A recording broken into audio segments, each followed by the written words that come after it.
Tournament arcs are one of the most iconic staples when it comes to shonen anime and manga, and if it wasn't obvious to everyone before, I love tournament arcs. Being such a common trend, however, it may be possible for an outsider looking at the excitement we feel whenever one is announced for a series that we love and ask, what's so exciting about a tournament arc? This is the match you've been waiting for, folks!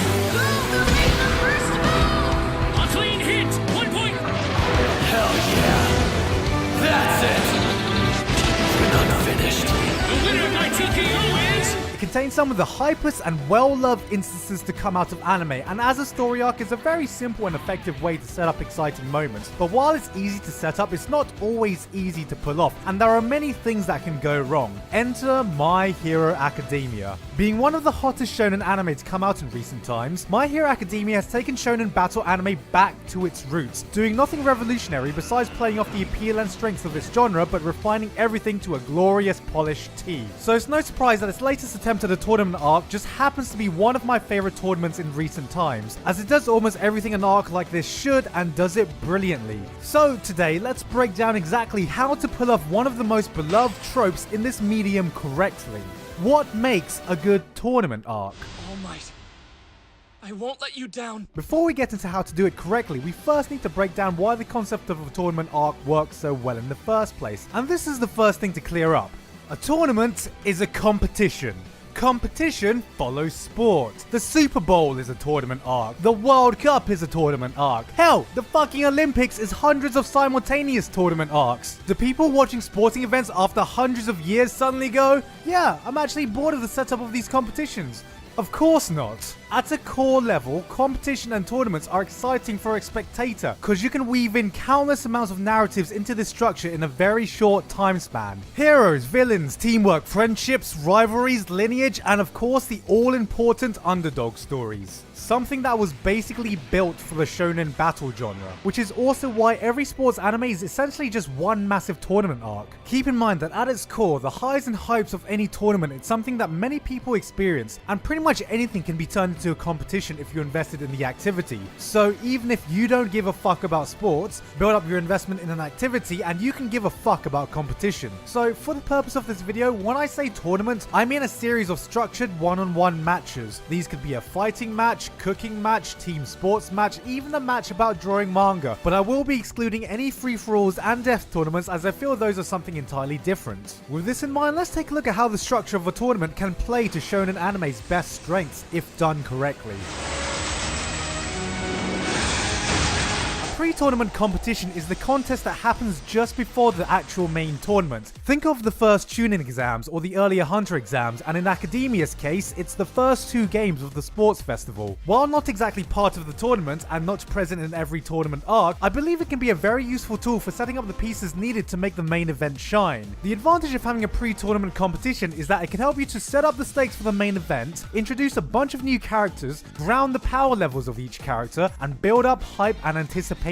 Now, all this can also be achieved in one big long tournament, as Yu Yu Hakusho did with its Dark Tournament arc. But what I like about having this Pride contest is that you can get rid of a lot of the fluff needed to set up a good climax, allowing you to shorten the actual tournament so you're less likely to wear out the format of one-on-one battles with matches that people really don't care about. My Hero Academia actually has one of the shortest tournaments in shonen battle anime, but that doesn't matter because the main event itself is so densely packed with interesting and fun fights that is constantly entertaining and never once gets boring. And that's because it manages to hit each of these 4 points before the tournament even begins. Think about how all the personal stakes are set up before the main tournament. You have the triangular rivalry between Deku, Todoroki, and Bakugo established right at the start, and Todoroki in particular, who we never saw much of previously, becomes one of the main focus of this entire arc. We are shown the backstory of why he's so driven to beat Deku without the use of his father's powers, Lida's rejection of Deku's friendship to see him as a rival, Uraraka's determination to do well so she can support her family, and this puts the pieces up for all these individual narratives to clash within the main tournament. It's yours! Your quirk, not his! This is the stage that's also great for introducing a bunch of new characters. See, when you start this kind of arc, it's more likely than not that your pre-established cast is not diverse enough to make for an interesting tournament completely by themselves. So new characters need to be introduced to either compete for first place or throw in a few curveballs here and there. A competition like this is a great way for the audience to familiarize themselves with a group of new characters and allow them to make an impression before the main tournament rolls in. You get rid of the need for adding in useless fodder into the main event and instead allow these characters to shine in different ways. Without having to play everyone's least favorite pointless game, guess the important characters from their character designs. It's the undercard fights in the boxing match, the supporting acts in a gig. You never play all your cards here and you're building up anticipation, but that doesn't mean there can't be great moments before the main tournament. You keep it interesting by allowing a glimpse into people's abilities without them directly competing against each other in battle, but in the activity itself. Whether they are directly or indirectly fighting in this activity, it builds up anticipation for the time that they are actually allowed to battle one another in a match. You suck! What this does is allow different characters to have mini victories and defeats here and there, giving us, the audience, room to speculate. Who's more powerful than who in the end? Who are the favourites? Who are the underdogs and dark horses? It establishes a rough tier list in our minds before the tournament starts, and this is the exact setup you need, as with any real sporting event, to allow for exciting showdowns to come. Which, speaking of which, I am not done yet!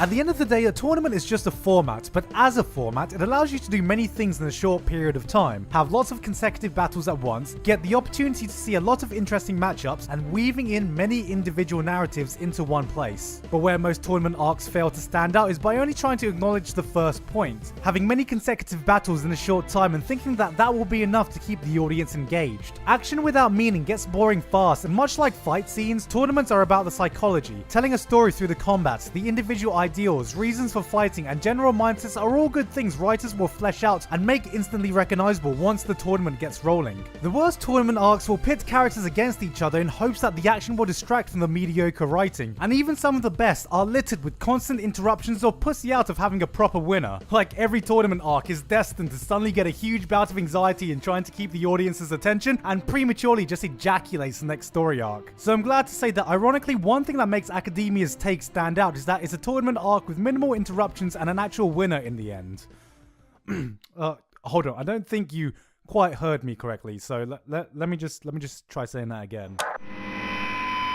It's a tournament arc with minimal interruptions and an actual winner in the end. See, what I can respect is that the series was confident enough to engage the audience right the way through to the end with the core elements present in its own tournament. Sure, it was shorter than many other arcs of its kind, but that's what never made it boring. Instead of having one or several episodes per match, we could get through multiple matches in a single episode, which allowed even the matches no one really cared about to be entertaining without overstaying their welcome. It's these kinds of matches where you really have a chance to play around with your matchups, because this setup is the perfect excuse to have characters face off against each other that you wouldn't normally see. Why do you think a series like Death Battle is so popular? Why are versus debates the bread and butter of any internet discussion? And why is Mayweather versus McGregor actually happening against all odds? People like speculating over hypothetical fights because, hell, it's fun! And you can settle them in your own tournament arc, importantly, without the need of setting up a real conflict between characters or properly villainizing anyone. In the 2 anime fights video I've done, I've broken down many different ways to make a fight engaging, and this is the opportunity to bring something unique with every fight. A clash of styles, a clash of personality, a clash of ideals. Even without giving everyone a unique power, there are many ways to make an interesting battle, though Academia shines through its diversity and ingenuity of everyone's different quirks. What's important here though is that there's more freedom with match outcomes if the stakes aren't high, and you can always throw in a few curveballs and upsets here and there because it's not the outcome of the match that's important, it's how the match plays out. This leads me to the real reason Academia does this arc so well, which is that the series uses the tournament arc format to build on its core themes, rather than distract from them. The series has always been about this simplistic view of heroes and villains, with each character on their own unique journey to become the hero they want to be. It's their hero's journey at stake here and nothing else. powers, which is why I find it amazing that the stakes can feel so intense when at the end of the day, this is nothing more than your typical high school sports day with superpowers. The world isn't on the line, the winners don't find One Piece, losers don't get relegated to the Shadow Realm. Everything is entirely personal as we get to see everyone's individual narratives, their drives, their desires, their ambitions all clash in one place. And that's all that's really needed, as if you follow real sports, no matter who wins or loses in the end, there is always a story there. Every character has their time in the spotlight, so it's your perfect opportunity for all their personal stakes that have been set up prior to properly come to fruition. And Academia manages to do this brilliantly with its diverse and well-balanced cast. Shinso, who went through the competition with an air of mystery and malice, ended up being a sympathetic reflection of the frustrations Deku had to face when he was without a quirk. And Uraraka's very valiant attempts not only cemented her as a relatable kid trying her absolute best to make life easier for her parents, but as a character that has actual potential for strength, only just being unable to overcome the wall that is Bakugo's insane drive to prove that he's number one. But the highlight battle was without a doubt, of course, Deku versus Todoroki, which encapsulates everything My Hero Academia is about. We're going to this fight knowing Todoroki's troubled past with his father, why he's so determined to beat Deku while completely rejecting his father's power, and why that's so important knowing that Deku has a relation with All Might. Deku, on the other hand, essentially uses the entire fight to convince his opponent to stop limiting himself and just accept himself for his own being without living in the shadow of the father he so despises. Without context, that seems like a stupid thing to do. Why would you try to goad your opponent to reaching their full potential when you are more likely to lose?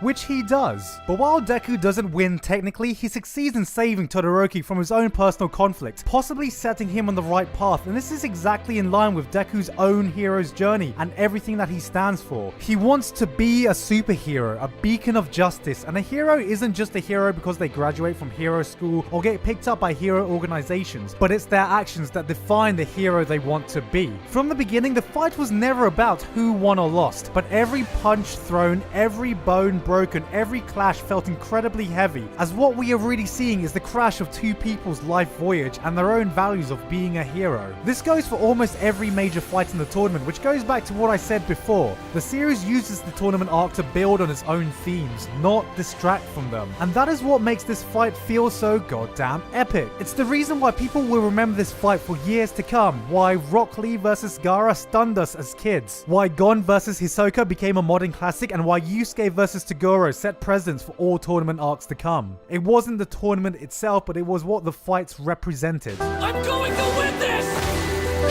I'll surpass you!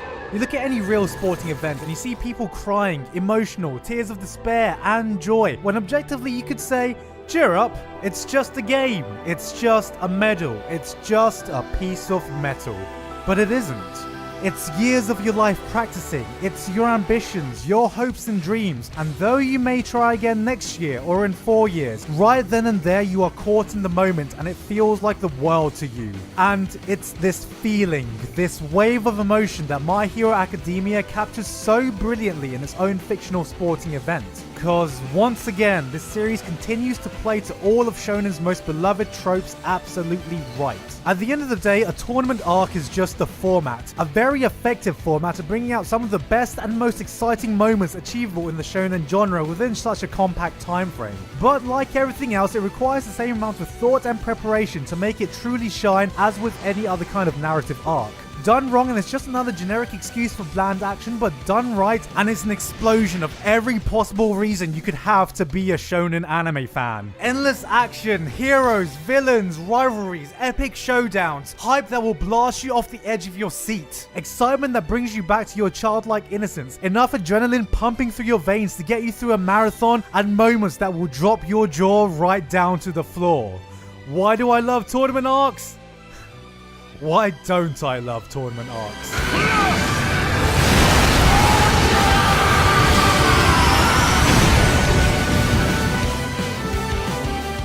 Hey guys, hope you enjoyed that video. Now before you say anything about me using the dub, you can leave your opinions right there in the corner next to the shits I don't give. Because I thought the dub for My Hero Academia was actually genuinely good. And if you want to experience it legally, I'll leave a link in the description for a 14-day free trial to Funimation Go. For those of you interested, the tournament arc shirts are still on sale and you can find them in the link below, or you can click on the button at the end of the video. And with that said, thank you very much to Thrones Melt, Jared Cattell, Gabe Brown, Vincent Mooney, Gigok, I see what you did there. day with your name, Lauken, and everyone else on Patreon for helping to support me for this month and making this video possible. As you can see, I'll be back in England for the next 2 months, so I don't know how jet lagged I looked, but I will be back in America next month for Crunchyroll Expo since I am guesting there. But anyway, that's it from me. I've been Giguk, and I'll see you all next time.